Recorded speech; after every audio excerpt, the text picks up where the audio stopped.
Well, guys, it feels like I'm slowly becoming a gouache channel. I'm not. I'm not actually, but the thought has kind of crossed my mind.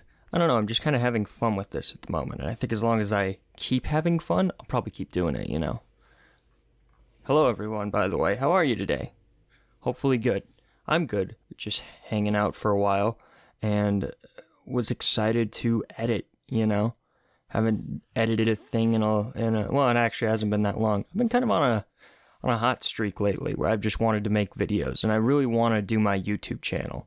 I think a big problem in the past was that I just kind of wasn't as motivated to do it. And I don't know exactly why, but I'm feeling it lately. I'm feeling it a lot. So today I have 4 gouache panels for you. These were recorded like a year ago, maybe. So, I've definitely improved a little bit, I'd say, but I wanted to show them because they still hold up pretty well, if you ask me. I'm still very happy with how they turned out. I'm very proud of them. And these were just done as kind of like getting used to the medium. I did this way back to when I'd only really had gouache for like a few months, I guess, because I think I started using gouache at the end of 2019, maybe. That sounds about right. So I'm drawing 4 different panels. They're all just kind of landscape scenes. This first one is taken from Blade Runner 2049, and it was one that I saw in a YouTube thumbnail, actually, and I don't know if it's an actual shot for the movie. I think it's either somebody's original concept art that they did for it, like in a recreation, or it was something that was in the concept art which I just haven't seen. Which I have both of the concept art books for Blade Runner 2049 at the moment. I've got the art of and the art and soul of Blade Runner 2049. They're both excellent books. If you're curious at all about how they made that movie, then I would highly recommend them. Interlinked, the art, is the one that's more just like the concept art, and I guess I'm giving a mini review of it now. Well, I'm very happy with that book. I wish it doesn't have very many like character designs in it, and I'm not sure why that is. If they just didn't really draw out their characters' outfits very much, or I don't know. It just wasn't included. It was all environments and like vehicles and technology, which is also good and always very appreciated, but I kind of wish I'd gotten to see a little more of the costume design. Anyways, though, I should probably talk about actually using gouache, because gouache is such a nice medium, and I continue to sing its praise, but I love the fact that you can kind of cover things up with it. You can make a mistake, and it's not the end of the world, because it's gouache, and you can cover it. Eventually you'll be unable to cover it because you'll run out of, eventually it'll kind of just get muddy, but you can cover up most mistakes, and if you do have a problem, if you mess up really bad, you can just kind of wet it down and then like tap, tap, tap, dry it off with like a cloth, and it'll get rid of that for the most part. It almost works like watercolor, like your paper will still be slightly stained, but not enough that it's really going to ruin your day, I'd say. And because it's opaque, you can just cover over top of it again. Make sure you're letting it dry in between coats, though, because if you don't, it just seeps right into itself. It's really like any other medium, And that could be a little much, kind of waiting around for each coat to dry, because everybody, gotta do your art fast, But you don't have to. Just sit back and relax. And if it's really killing you that much, you can always have a blow dryer on standby and just kind of, air dry it real quick, and you're on to your next coat in mere seconds. But I kind of like that I can sit back and relax with it. It makes me take my time, And that was the first one. There was the first drawing we had there. On to the next one.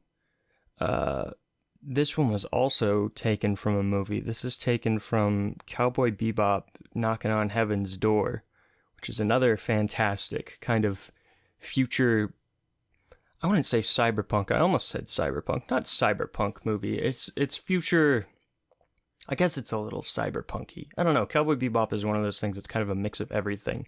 It's got cyberpunk, it's got westerns, it's got all kinds of things. But anyways, this was also taken from a movie. This was taken from a background shot, and that specifically when Vincent is walking towards the Halloween parade, I believe. I think that's right. And I just really like the look of that movie. Kind of gives me that like warm early 2000s kind of summertime feel. I don't know. Is that a feeling? I don't know. I definitely remember the summertime, and that movie just feels like summertime, even though it technically takes place around Halloween, but it's set on Mars, so I guess you can kind of fudge it a little bit. But it always looked like a very warm movie to me, like you'd be enjoying your summer vacation during it, not so much the cold. Excellent movie, though. I could just probably sit here and talk about Cowboy Bebop for the next 3 drawings if I wanted to, honestly, but I won't. I'll spare you. I won't make you sit through just Cowboy Bebop talk. But I will say, if you haven't watched it, you should watch it because I think you'd really like it, and that's my personal recommendation. I'm probably going to be full of a couple recommendations today. I've already recommended Blade Runner 2049. Now I'm recommending Cowboy Bebop. I mean, these are just a couple of my favorite things, so I don't know. I figure you might like them as well. I must say I'm not as pleased with this one. I'd say this is definitely one of the ones that more got to me in terms of like I got bored with it. I started to do it for a while, and then after a little bit, I was just kind of done. I was ready to move on, I guess, which is fine, but I wish I'd spent a little more time with it. I feel like I could go back and revive it now, but I'm done with that sketchbook. I moved on. I'm ready for the next thing, It's in the past. It's nothing I have to worry about too much. I got the basic idea out there. This was mostly just to study levels and whatnot and, shadow and light and all these things. So I'd say it was all right for that. Definitely something that I look back with more admiration than anything else, but not my favorite of the 4 that I did here. One thing I will note about working with gouache is be careful the paper you use, because this type of paper, I was using crescent render paper. This was it's a type of no bleed paper, and I really like it. It's not extremely thick though. The whole point of it is that you can kind of draw on it with almost whatever and it won't bleed through, which is great.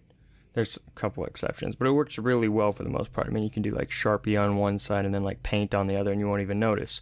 But the problem you do have with this paper is buckling, because if you add too much water to it, it just kind of peels away. And that was something I experienced here, is I would wet my paper too much and it would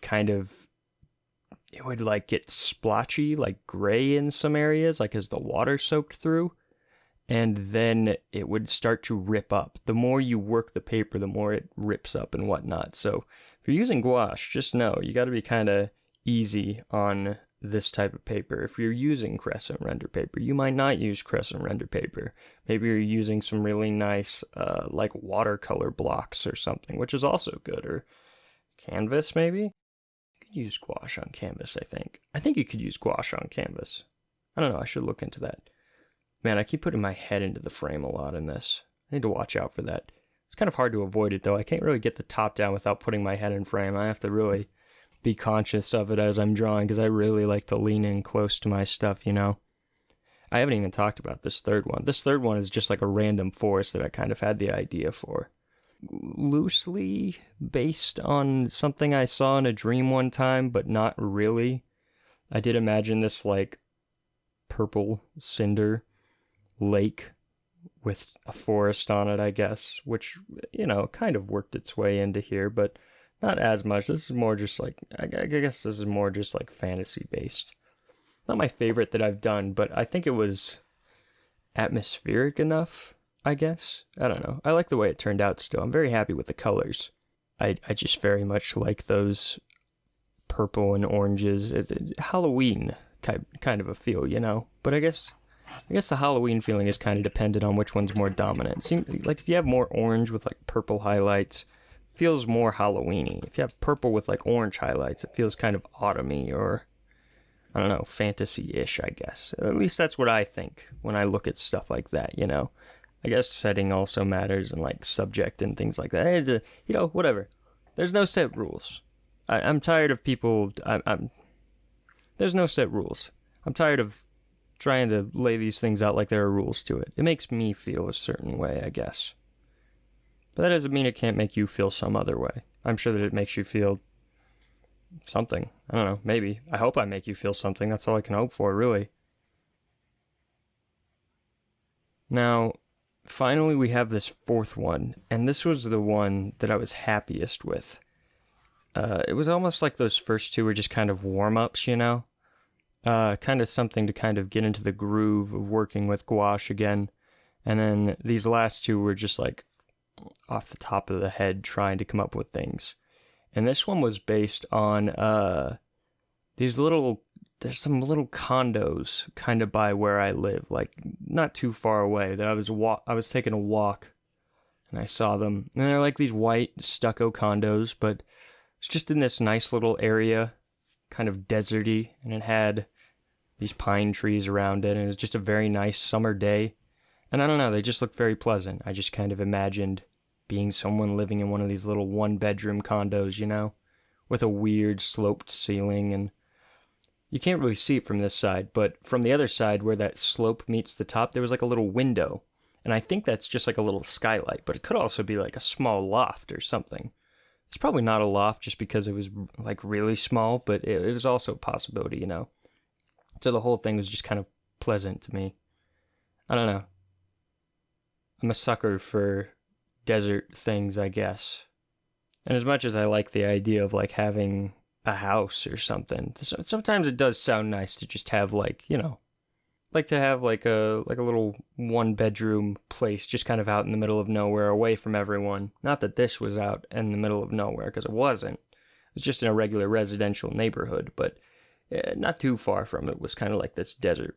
So I don't know, I just like the idea of that. I kind of like the idea of being isolated sometimes. I'm sure other people can relate. The idea of getting away just sounds appealing in a lot of ways. You can see in this piece in a second here that I kind of covered up the whole thing because I kind of had to restart. I don't know, the colors just weren't really working for me. I was trying to go for that kind of, I don't know, I really like those like purple shadows. I was trying to go for that, and it didn't quite strike, so I was kind of redoing it and whatnot.